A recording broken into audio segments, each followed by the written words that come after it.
Guys দেখতেই পাচ্ছ আমরা একটা শিব মন্দিরে ছিলাম। এই দাদাদের সাথে দেখা হলো। এই দাদারা हेटे हेटे दादा अब कहाँ जा रहे? पहले तो सभी को प्रणाम मेरा।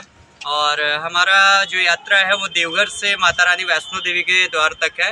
और इसमें अभी हम काशी विश्वनाथ, अयोध्या, वृंदावन होते हुए और हमारा यात्रा जो लास्ट हैगा वो माता रानी वैष्णो देवी के दरबार में हाजिरी लगा के संपूर्ण होगा। आप लोगों की भी यात्रा मंगलमय हो। आप लोग का रास्ता बहुत अच्छा जाए। आप लोगों की भी यात्रा बहुत मंगलमय हो। और इसके पिछली बार हम 2000 में आए केदारनाथ का पैदल यात्रा करके, और उसमें मैं गया था काशी विश्वनाथ, उज्जैन, अयोध्या, हरिद्वार, केदारनाथ, विंध्याचल, मैहर, कटरा, हनुमान जी, उस बहुत सारे तीर्थ से और 4500 के आसपास का। ठीक है, फिर मुलाकात होगा। দেখতেই পাচ্ছ বন্ধুরা, দাদারা অনেক দূর থেকে এসছে, এখন যাবে মা বৈষ্ণো দেবীর মন্দিরে। আমাদের এখানে স্কেচিং চালু আছে, ঠিক আছে, মন্দির স্কেচিংটা হয়ে এসছে আর বেশিটা নেই। এবার আমরাও আগের দিকে এগোবো। চলো। জয় শ্রীরাম।